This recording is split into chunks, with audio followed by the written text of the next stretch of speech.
One of the most important food sources of trout and char found in productive stillwater lakes are freshwater shrimp or scuds. These members of the crustacean family are an extremely protein-rich food source. So a lake with a good population of scuds, you'll see the flesh color of those fish a deep orange in coloration, and that's a result of feeding heavily on shrimp. Trout can feed on them year-round, but they like to eat them or prefer to really chase them around early in the spring and then again late in the fall. At those times of the year, there's very few, if any, other aquatic insect emergencies occurring, so the trout and char have to revert to bread and butter food sources, food that's going to be available year-round. Shrimp, dragonfly nymphs, damselfly nymphs, leeches, things like that. So it's important that we fish scuds or shrimp patterns, but also because you have so much natural competition with so many real shrimp in the water column, how do you fool the fish into biting ours? Well, you want a pattern that's fairly realistic, that's for sure, it helps. But it also is important to change the retrieve so that your pattern, when it's moved through the water, stands out from the many thousands of real ones out there. The key thing with shrimp is because there's so much natural competition out there, you have to have confidence in your fly. So I'm going to tie what I call just my simple scud pattern. Obviously it works for me, I have a lot of confidence in it, but also it's because I'm retrieving it fairly fast through the water column, whether it's on a floating line, a long leader nymphing, a clear camo intermediate sinking line, or even a type 1-3 sinking line where I can fast strip that fly through the water. So let's go to the tying bench and tie the simple scud. In my vise I've got a number 12 scud hook, a Daiichi 1120.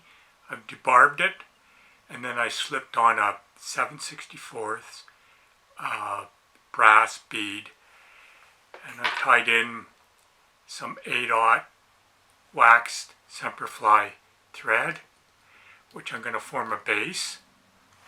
And then the parts of this fly will include a brown olive strung marabou for the tail, some olive straggle string, and notice it's got a lot of UV in there. That's going to be the body, and then it's going to be ribbed with hot green 0.2 millimeter or medium Semperfli copper wire, and see how bright green that is. I really want that segmentation to stand out. And then we're going to coat the fly with some Solaris resin, and that's going to form the shell back. So first thing we're going to do is we're going to take our brown olive marabou and we're going to pull a bunch of it off and then measure it up for a bit of a tail.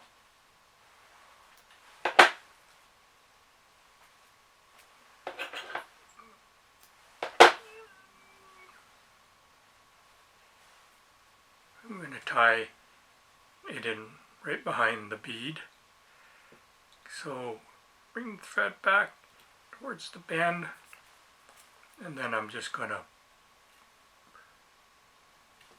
break off a bit of the marabou to shorten up that tail. Then I'm going to take our hot green thread wire, lay it down the back of the hook, push it in under the bead, like so, there, and then tie it in down the back of the hook. And then I'm going to take our straggle string and like so, And I'm just teasing it to get all the fibers to stand out a little more. I'm going to tie this right up behind the bead as well, and then I'm going to bring it back.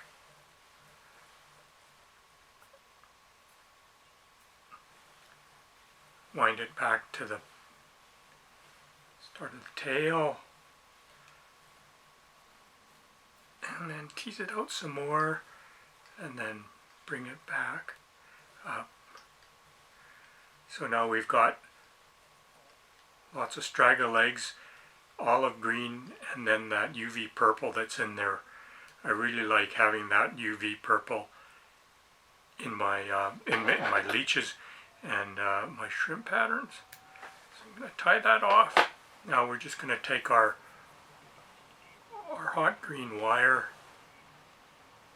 and I'm just going to wiggle it through all this straggle string fibers. I like to get about 4 or 5 ribs through there. Bring it up,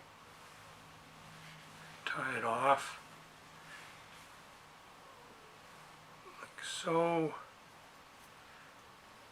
Make sure she's tied down well, and then I'm just going to pinch the wire, twist it to break it off. So now I'm going to just take and push as much as those straggle string fibers down below. Actually, the fly's finished now, so I'll just whip finish it. And then I'm going to take my Solaris resin. I'm just going to trim this one's on top. So we're just going to lay a bead of resin down the back of the fly, coat the thread wraps. So that'll form the shell back, and then I'm just going to flash it with our light, and that'll cure up really good. So a simple pattern to tie, ideally fished fast. Fast, short strip, retrieve in shallow water, early spring, and then a killer pattern to use late in the fall as those fish move into shallower and shallower water to feed. So lots of competition out for the real shrimp out there. I'm using something that's the right size range. It's got a bit of flash in it, and more importantly, it moves fast. So we're looking at trying to attract fish that are searching for food, and they see this fast swimming shrimp zip by. So tie some up, get them in your box for ice off.